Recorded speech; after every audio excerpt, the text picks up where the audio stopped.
chapter. The title of this message today is Solomon's Rat Killing. Solomon's rat killing. All right? Solomon's rat killing. I read ahead, but I don't quite remember that part. Solomon's rat killing? But we'll get to it. I hope that we'll. Yeah, this is the one that from Solomon is from the one he got pregnant.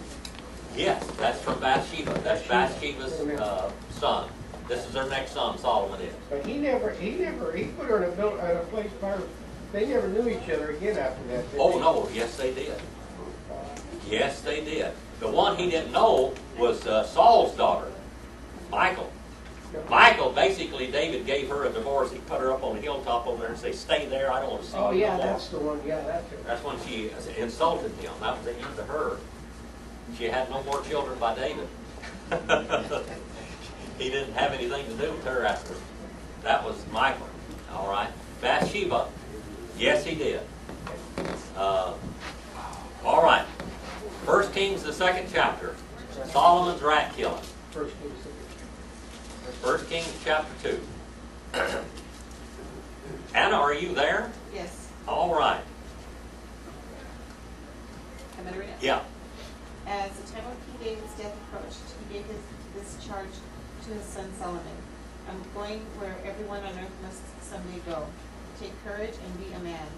Observe the requirements of the Lord your God and follow all his ways. Keep the decrees, commands, regulations, and laws written in the law of Moses so that you will be successful in all you do and wherever you go. All right. That's good. Now, this was a charge. Solomon should have heeded this. He should have heeded this. If he had heeded this, he would have done real well. All right. And number 4, Dr. John. That the Lord may fulfill his word, which he spoke concerning me, saying, if your sons take heed to their way, to walk before me in truth, with all their heart and with all their soul, he said, you shall not lack a man on the throne of Israel. All right. Now here we get to the rat killing. Have you ever done any rat killing, Brother Brett? Yeah, I have. Yeah, cockroach stomping and rat killing. Okay. Now, we know all about that stuff. You know why they originally made cowboy boots? With sharp toes? So you get the cockroaches in the corner. That was why. Rat killing and cockroach stomping. That's where we are today. All right. So they all. Now number 5, Dr. Jones. That's where you learn how to shoot better. Yeah. I had a mouse one time come in the house. That thing could come in the house every day, and I couldn't catch him in a trap. And my son reminded me, he said, remember when you got that .22 rifle out, Dad, and shot that mouse? Oh, how funny. I said, yeah. He said, that reminded me of that book, Shadow of an Indian Star. Number 5. Moreover, you know also what Joab, the son of Jeruah, did to me, and what he did to the 2 commanders of the armies of Israel, to Abner, the son of Ner, and Amasa, the son of Jether, whom he killed. And he shed the blood of war in peacetime, and put the blood of war on his belt that was around his waist, and on his sandals, and were on his feet. In other words, wherever he went, whatever he did, he was a man of blood. He was a killer. Joab was a killer. Now, I'm going to tell you something. Joab did some very wise things, but he murdered. He murdered. He was a murderer. And he did some things, and one especially that he did, he killed the one, he killed, well, he's related to David also. All of these guys were related to David. And he was killing some of his own relatives. Sound like Sam Paul, didn't it? That much. All right, it was really a Wild West show there. They were really killing each other right and left. And Joab was the main instigator of all the killing. So David says, it's time for the chickens to come home to roost now. I didn't do it in my lifetime. All right? So he shed the blood of war and peace. David had made a peace covenant. And he killed the man. Walked up to him and stuck a knife in him. And David was upset. He could have had Joab killed then, but he didn't. He let him live, I think, because of David's mercy. But now the mercy ends. Mercy ends and paybacks come. This is when the rat killing and the cockroach stopping begin. Brother John, number 6. Therefore, do according to your wisdom, and do not let his gray hair go down to the grave in peace. All right, it's not grave. That's a bad translation. Shield. That's Sheol. Huh. Now, what's the difference between Sheol and Quiver? Quiver is not grave. Quiver. Quiver's a grave. Quiver is something you dig. Yeah, It's a place where you bury a body. Sheol is the Bottom place of of the- departed spirits. Oh, the part. You can dig a Quiver, You can't dig a but you shield. can't dig a Sheol. Now, I invented that little thing there, but you can dig a Quiver, but you can't dig a Sheol. And no, he's not going to go down to the grave. That's where a lot of translators have made a mistake, and that's where the Jehovah's Witnesses take seed on, go to seed on it when they do. You got to remember, he didn't go down to Sheol in peace. He went down to the grave in peace, but he went down to Sheol. Don't let him go down to Sheol in peace. All right? The netherworld, Sheol, the place asked about.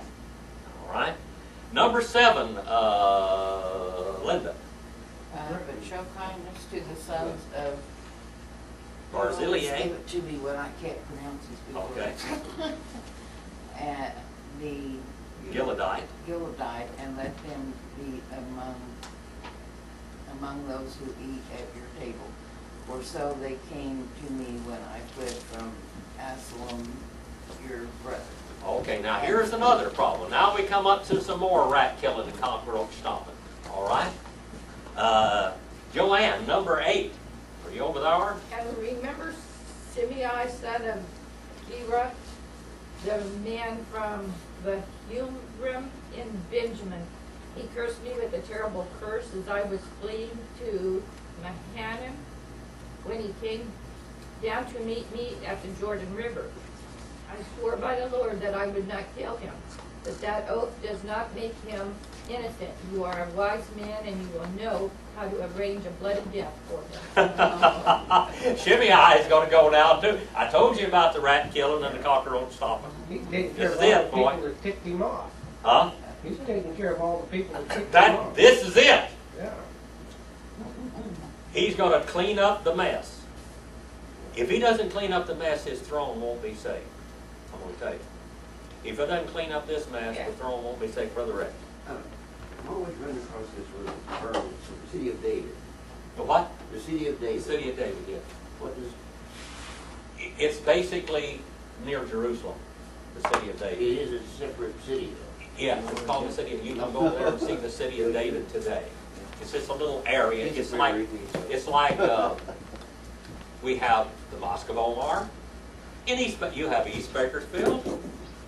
You have so and so. You have the Hillcrest area and all of that. That's like it was, like at this time. This is different place. Inside the walls of Jerusalem? Yeah, No. these are all different little cities. Okay, this different little areas. All right.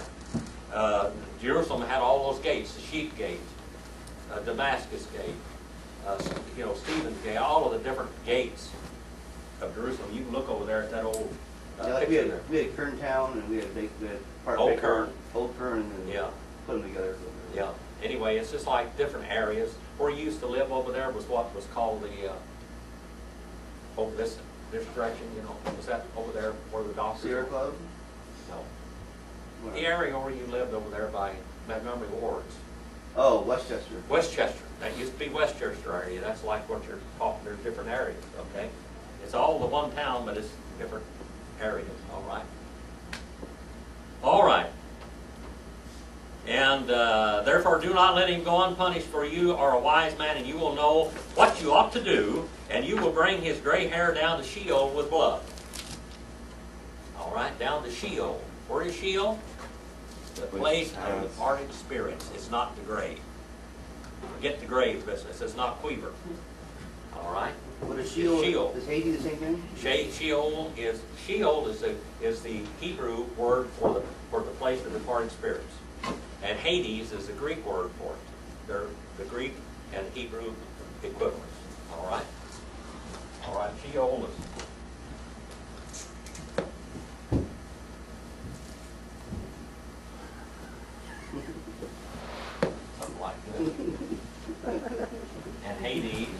days he'll bring his own, huh? Yeah, yeah. All right. He's not gonna. Sheol and Hades, all right? Sheol and Hades.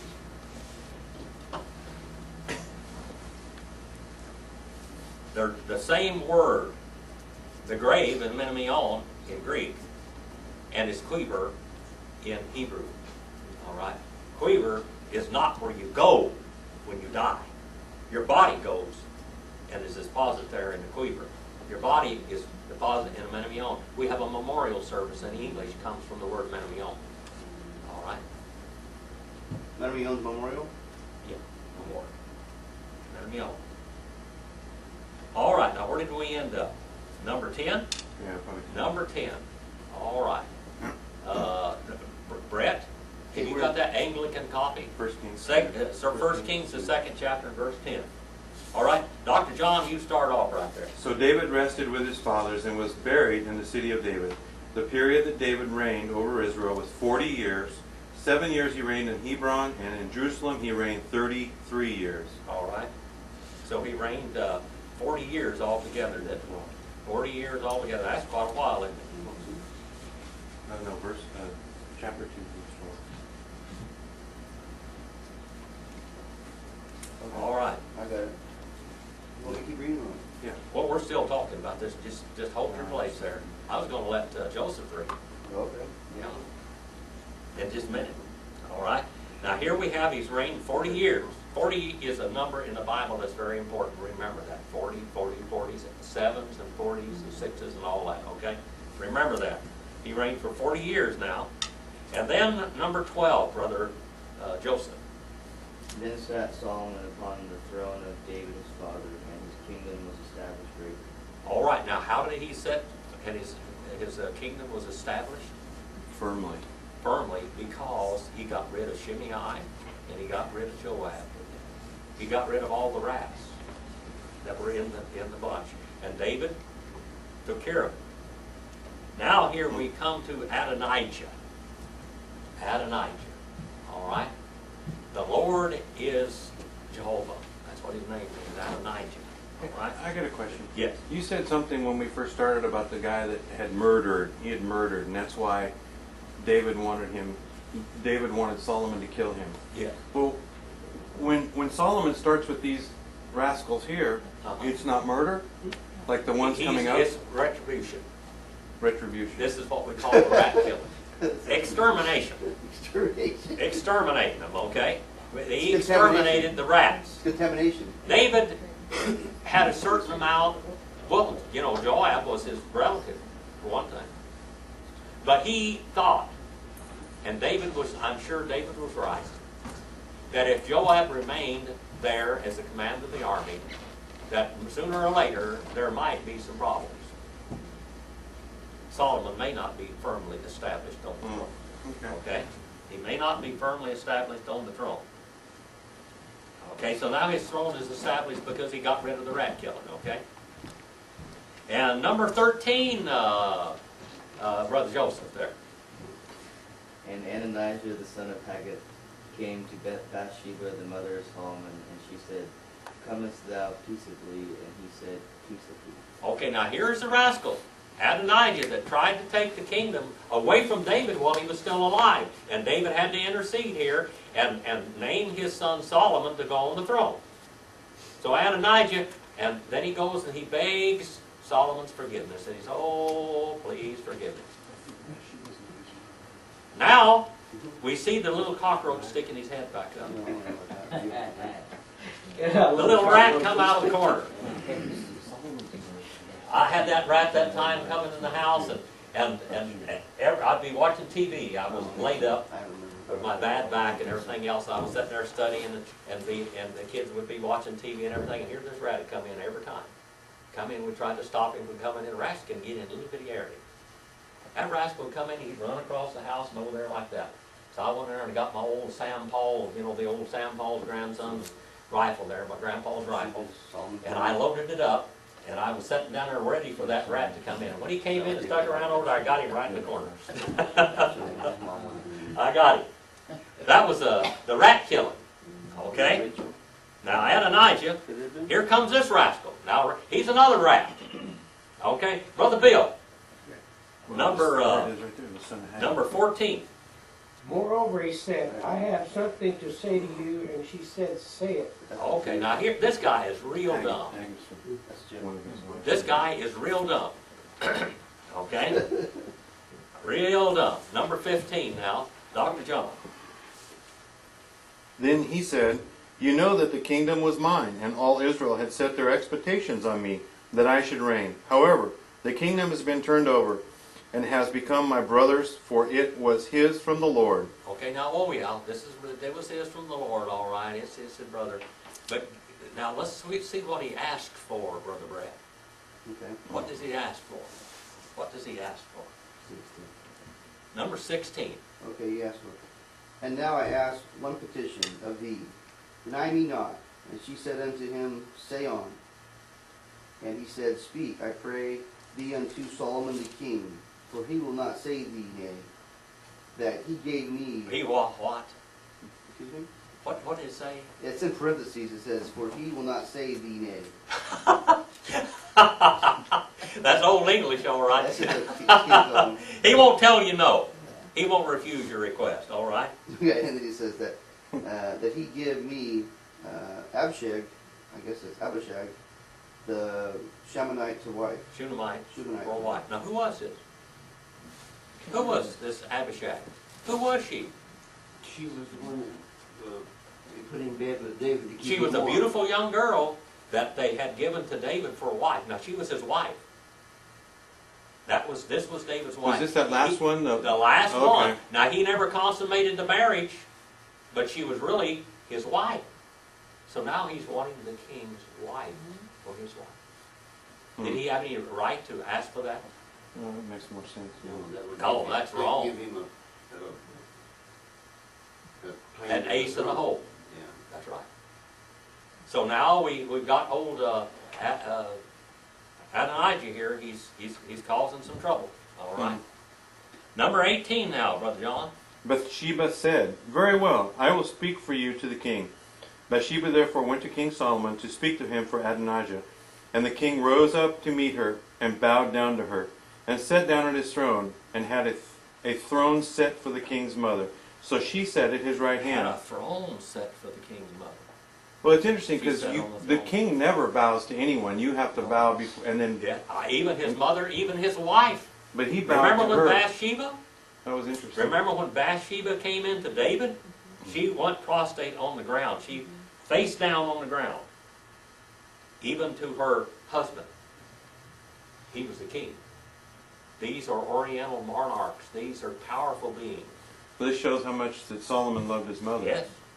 All right.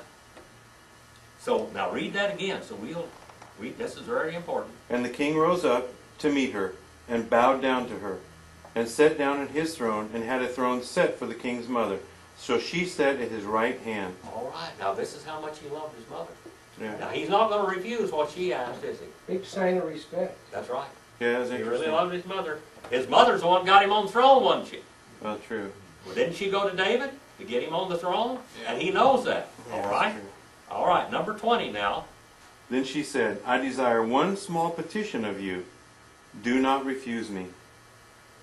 And the king said to her, ask it, my mother, for I will not refuse you. Oh boy.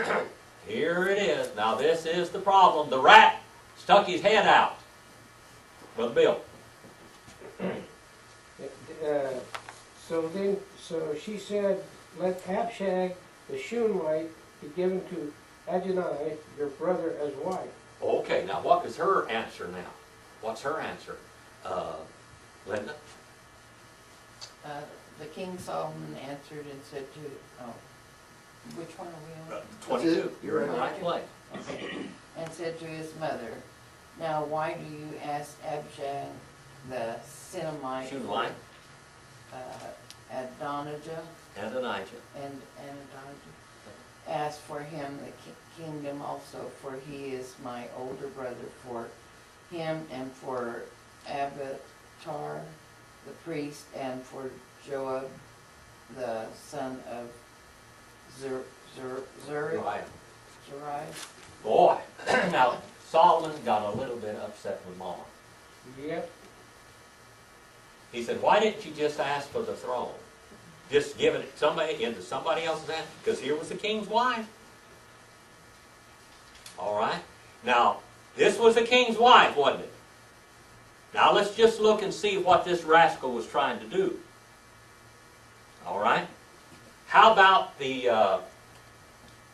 when a brother died, or a king died, and he didn't have any seed left behind, and he left a wife, what did the brother or the son supposed to do for the brother? Supposed to give him children. She's supposed to go into that wife, and the child that rose up would be the heir. Let's course. Do you see what this rascal's going to do? He's going to marry David's wife, and that child will be the heir. Okay? So somehow he's still going to try and get He's close still to the king. trying to mess with Solomon. He promised he'd lay down. He said, lay down and shut up and be a good man, and you can live. Isn't that what Solomon told him over here? Yep. Yep. It said in 1 verse 52, it says, and Solomon said, if he be a worthy man, not one hair of his head will fall to the ground, but if wickedness is found in him, he will die. So Solomon king sent and brought him down from the altar, and he came and prostrated himself before the king. And Solomon said, go to your house. That's Adonijah. But if wickedness is found in him, what's going to happen? Dead. Dead. Okay? Dead man. Cockroach stuck his head back out. All right.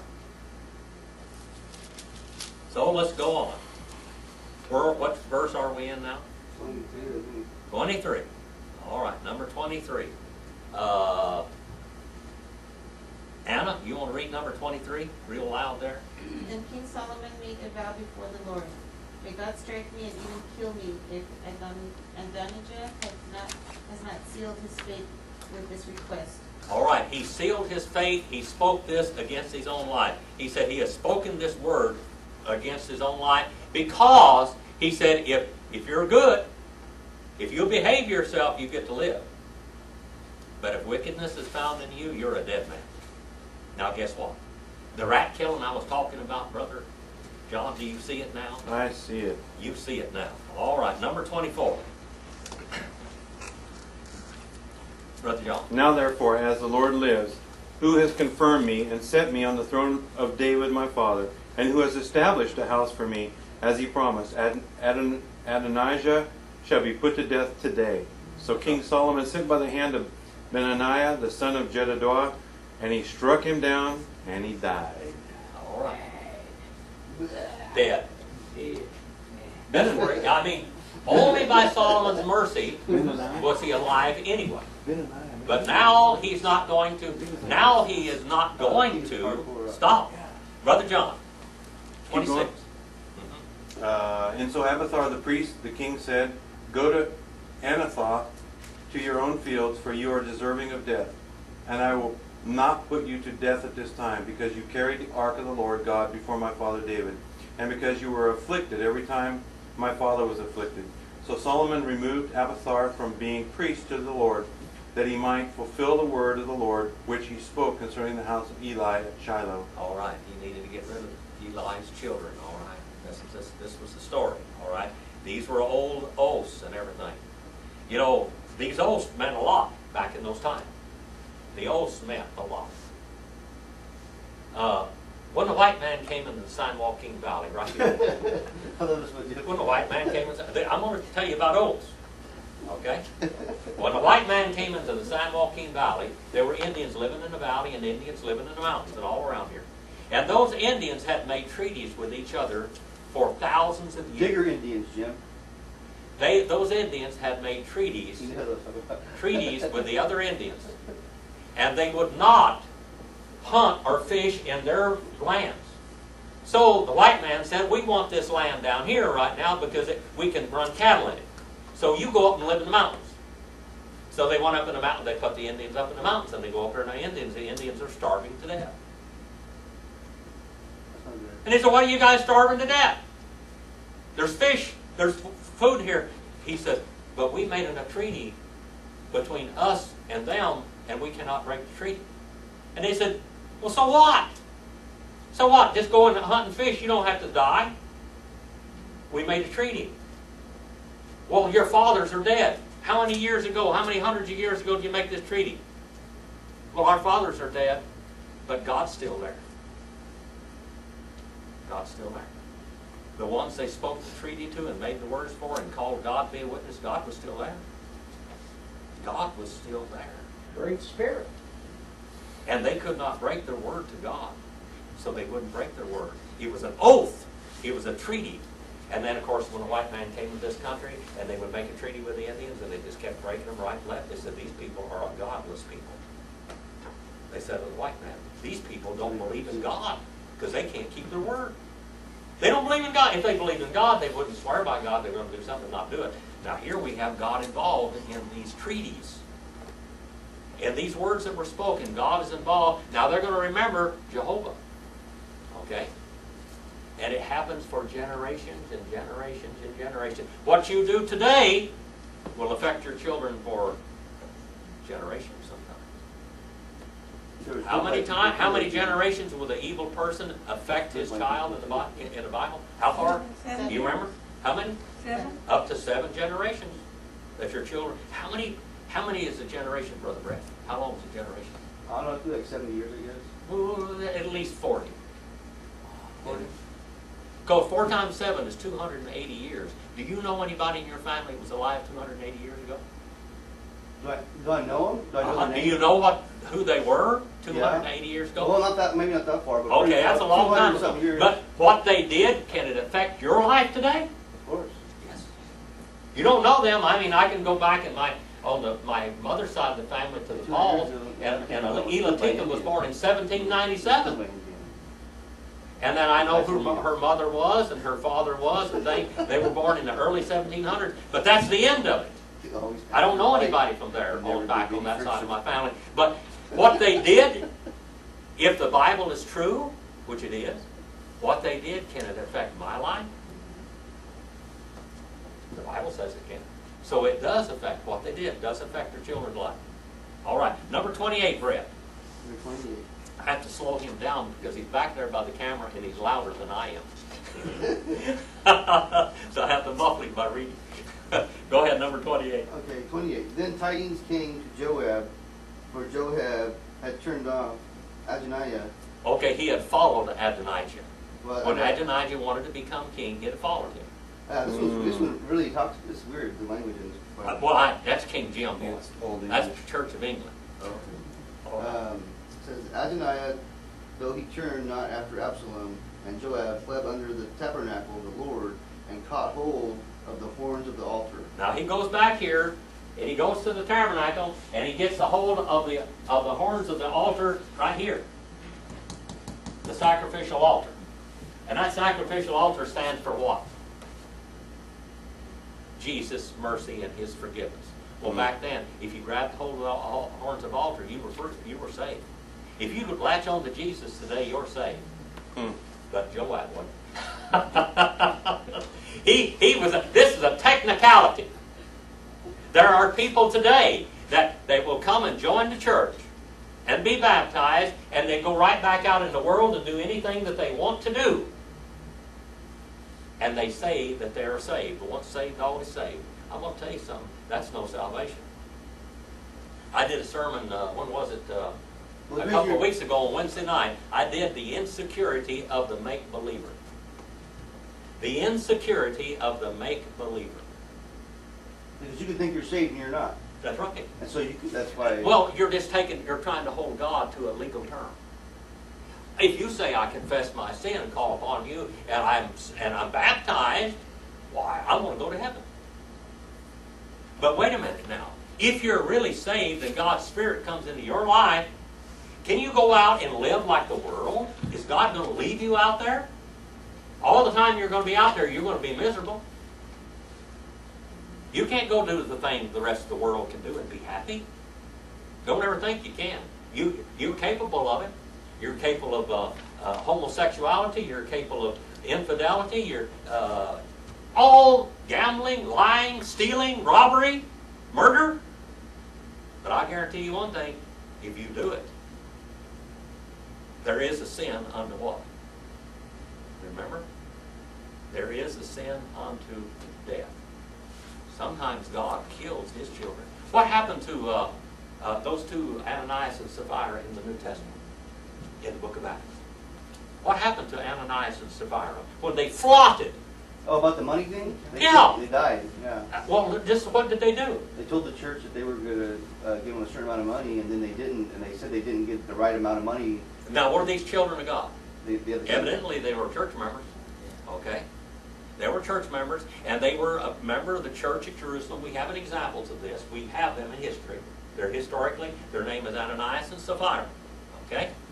And they, the church was, a lot of people in the church were given, selling property and giving their money to the church. This is where the Marx and all them, the earliest churches were communistic in practice in a lot of ways. Okay? And that's where they get this. They held everything in common, koinion. All right? That's where you get the word communism from. All right? They held things in common. Well, Ananias and Sapphira were just, they wanted to act like everybody else. And they said, we sold everything we had and we put all the money, here is all the money. Now they lied to the leaders of that church. See? They lied to the leaders of that church. And in lying to the leaders of that church, who did they lie to?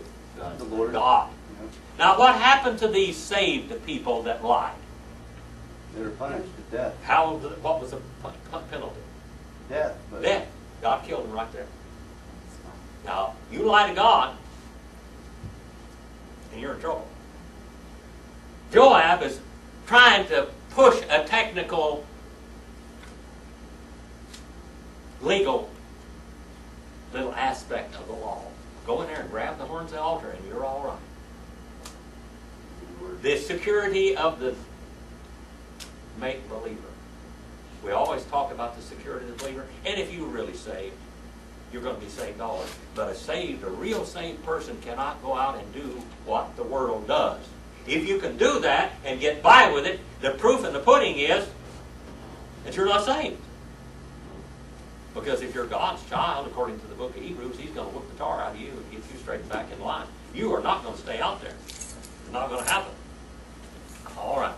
Let's go on a little bit. Where you end up, Brother John? Where were we? Or Brad, or where were we? I think it was... 28. 29. Now we're in 29. Now in 29. Brother Bill, can you holler out real loud now? Act like you're hollering at her out in the backyard. Okay. And King Solomon was told Joab has fled to the tabernacle of the Lord. There he is by the altar. Then Solomon sent Benijah, the son of Jehoiada, saying, go strike him down. Go fall on him, go strike him down, go kill him. He didn't do him no good. Didn't do him any good. The technicalities, I'm going to tell you what, when these people that say that I once saved, I'm always saved, when they come before the Lord, that won't mean nothing. The technicality won't work. All right, the technicality won't work. Number 30. So Number- What? So Benijah went to the tabernacle of the Lord and said to him, thus says the king, come out. And he said, no, but I will die here. And Benijah brought back word to the king, saying, thus says Joab. And thus he answered me. Okay, hold on right there now. He said, I'm holding on. This is a legal technicality. I'm holding on to it. Once saved, always saved. The safety is on the horns of the altar, typifying Christ. And what in the world is going to happen to him, Brother Rex? Number 31. The king said to him, do as he has spoken and fall upon him and bury him, that you may remove from me and from my father's house the blood which Joab shed without cause. All right, the blood which Joab shed without cause. Just recompense. All right. And verse number 32. And the Lord, Brother Brett, where's your Bible? Right here. The good one. Oh, it's in the truck. Okay. I'll read it though here. All right.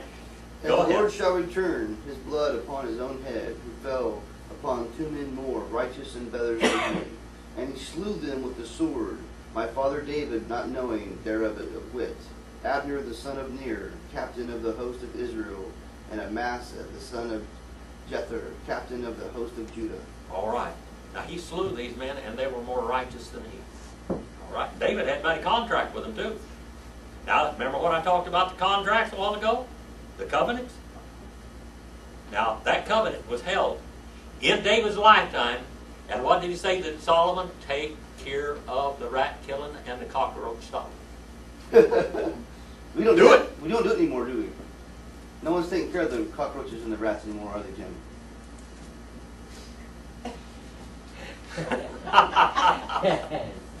God is. I can guarantee you. Number 33. And so shall their blood return upon the head of Joab and the head of on his descendants forever. His descendants? Now remember, this guy's related to David. But to David and his descendants and his house and his throne, there may be peace from the Lord forever. Then Benaniah, the son of Jehoiada, went and fell upon him and put him to death, and he was buried at his own house in the wilderness. What does that wilderness stand for, do you think? Desert. Yeah, out in the desert. Nothing, desolate, nothing there. Yeah. The abode of wicked. The abode of the wicked. The abode of the wicked. The desert was always called the place of the abode of demons. All right.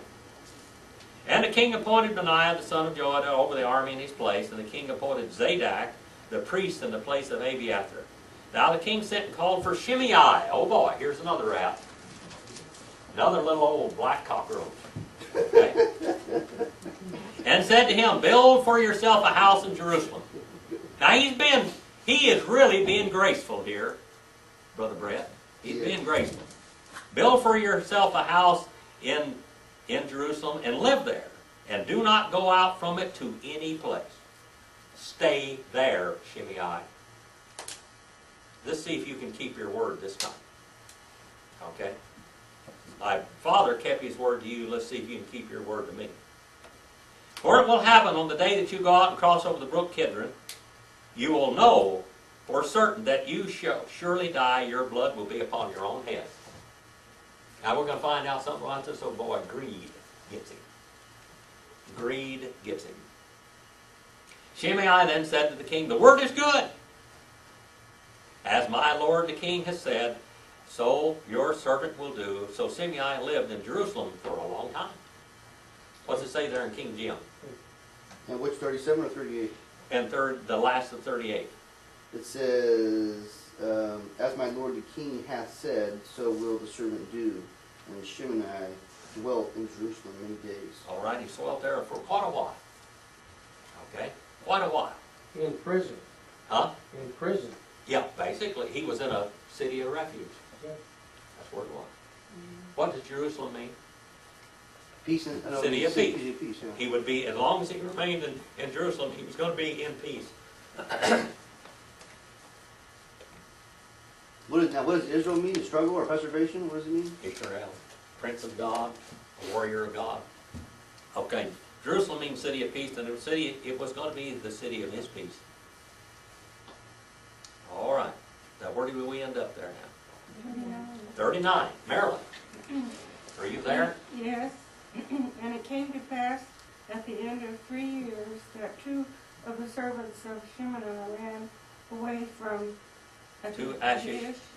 Son of Makar, king of Gath, and they told Shimei, saying, behold, thy servants be in Gath. Now, what should Shimei done? Let them stay there. Let them stay there. Or send 3 somebody years. else. Or send somebody else after him. All right. Now, Shimei needs to remember that he is a servant of the real king.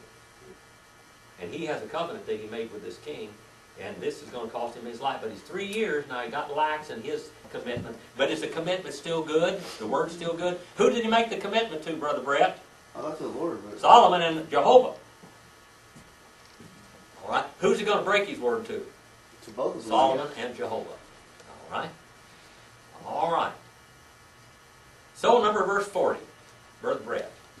And Shimei arose and saddled his ass and went to Gath to Achish. That ass there is donkey. Okay, sorry. That's Old English. Okay, to seek his, okay, will we start over again here? Or what? Yeah. Okay. And Shimei arose and saddled his donkey and went to Gath, to Achish to seek his servants. And Shimei went and brought his servants from Gath. Most of the time when you see the word mule or ass in the King James, it's talking about donkeys. It's donkeys. Those donkeys, some of them get really big. You could ride them. There's riding donkeys and everything. Now over here, a donkey and a horse cross is a mule. Okay? And most of the times, where it says they were riding mules, they were really riding donkeys because a mule was an illegal thing in Israel, wasn't it? Why weren't you supposed to cross a donkey and a horse? Because they couldn't They can't reproduce. reproduce, yeah. Okay, they couldn't reproduce. And they were never supposed to neuter a dog or a cat or a horse or a donkey because they had rights of reproduction. Okay? And so the mules really weren't allowed in Israel, were Brother Evans. I keep wondering why David the king ride on a donkey. Because the king rode a donkey because it was a animal of peace. If you rode a horse, which was, and the Lord told Israel not to multiply horses, did he? When you rode a horse to war. You rode a donkey in peace. So when Jesus rode into the city of Jerusalem on a donkey, He's being peaceful. he was rode in as the king of peace. But when he comes back in the book of Revelation, he's going to be riding a white hippo's horse, Shikolakan, a white horse. All right, a white charger, because a horse is an animal they ride into war. That's an animal of war, okay? An animal of war. Now, how many of you ever seen the old war bridles? War bridles. Have you ever seen a war bridle, Bill? They're straight around so they don't get tangled up in anything. No. How many of you ever seen a war bridle? Like from the Civil War and back, and they used to put some of them on some of the wild horses that they put on in the stagecoaches and stuff when they used to drive. They have wild Mustangs. It's like protection for the horse? No. How many of you ever seen a war bridle? It was what they call a war bonnet on some of them. They could A shut war him bridle. down. They could shut a horse down real quick. You could shut a horse down. Yeah. Now, Brother Bill, I'm going to remind you of this, okay? We got some stuff up here. I'm going to draw a war bridle. Now, the horses, when they went into war, there was a lot of blowing and shooting and fire going here and there and everything else. So a horse could be very hard to handle. A donkey, you can't get them into war. You know that? You can't get a donkey to go into anything dangerous. How many of you knew that? They're too smart. They're too smart. You can't get a donkey to go into war. He's not going to go. He's not going to go any place where it's dangerous for him to go. He's got better sense. A horse will just charge right on. But to hold a horse there, here's a big bridle. It's got long. Now that's not working. Here is a bridle. All right, and here is a mouthpiece right there. And here is where you put your reins, your line, and here it hooks onto the bridle. And the higher it is, the more leverage you have. And then these war bridles, some of them were real high, like the spades. Oh, yeah. All right? And if you look at them, some of the Civil War bridles, they were like this, and they were real high, and they had high ports in them, and then they had a great big ring that went around the jaw of the horse. The horse, when they were firing and shooting, if the horse got real, they had to hold the horse in check. You could pull a horse down and fall him on the ground. In the movies, you have seen the old cowboy movies? They used to have bridles. If you look in there real close, and they had these great big ports on them, and they had rings that went around the lower jaw. When a horse would be running, and they shot the horse, they shot the rider, and the horse and the rider would fall. A lot of those horses that fell, they died. They would pull them, and they pulled this big, long deal here, and they would pull them. It would be on the right or the left side if you wanted the horse to fall right. You had a right long shank. If you wanted to fall left, you had a left. How many of you knew this? Any of you know this at all? They outlawed this in the movies, by the way, because it killed too many horses. It broke their jaws, too. Now, in the war, when they were out in the cavalry, my grandfather was in World War I in the cavalry, and they had spurs on them. They had spurs.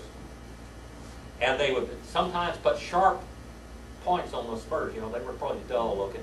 Some of them had little rollers on them and everything, but some of them they had almost like knives on those things to hold your horse in line, to drive him into battle. And to keep the horse from running away, they had these things where you could just shut a horse down. Now, do you know what a war bridle is, Bill? Yeah. Have you seen them?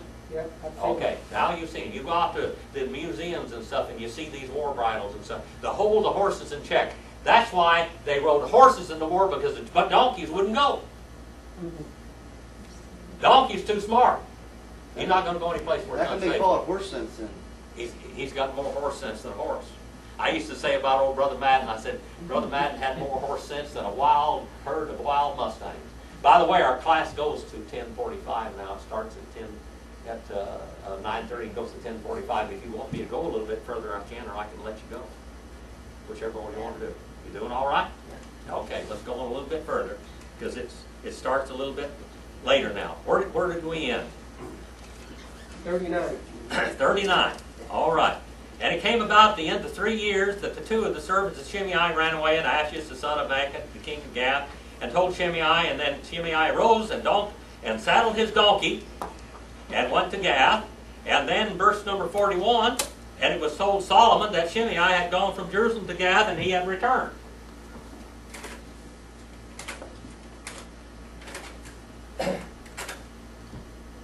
I got to turn this old timer over.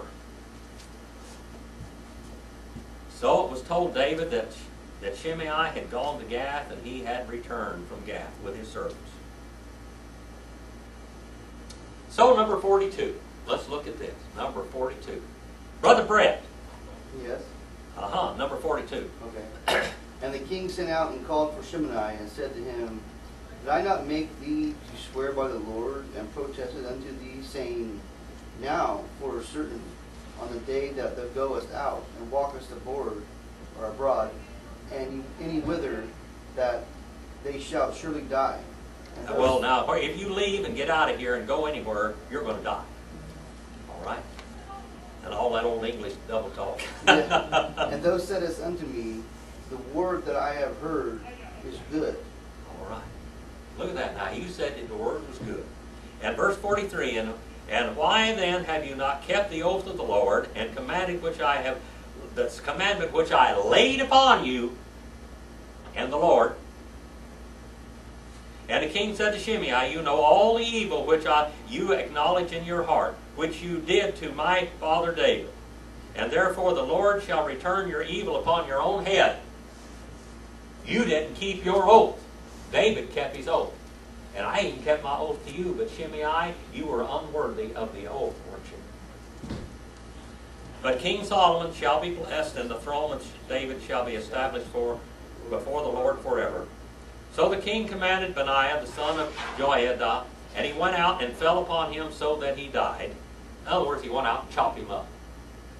He cut his throat. He stabbed him. And thus the kingdom was established in the hands of Solomon. Benijah was his executioner. Yep, that was his leader. That's what Joab used to be.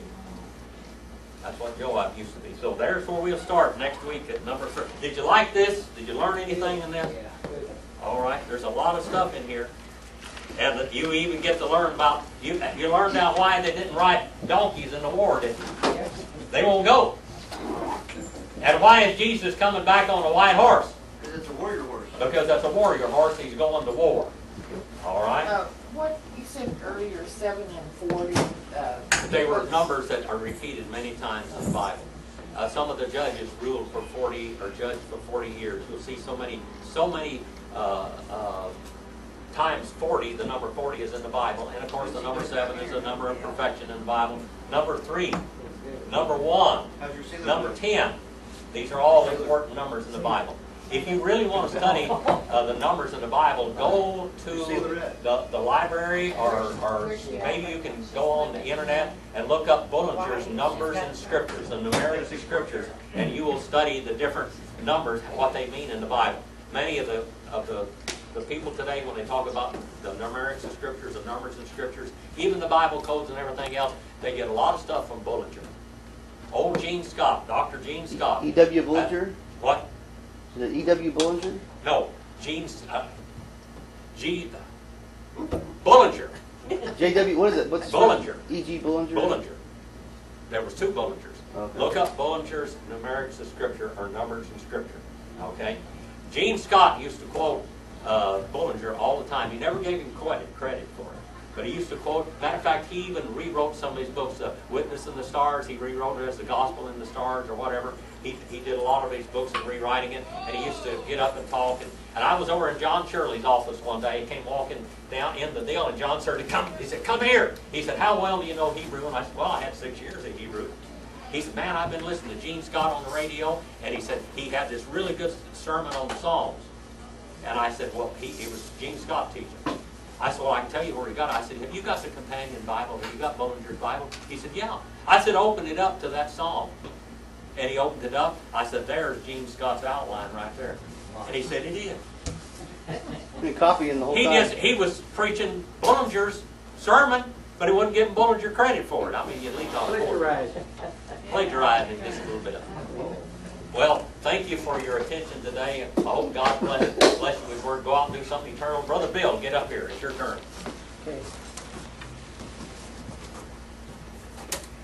Go turn the camera off. Got The bill's up there. prayer request here. Joanne would like SB prayer for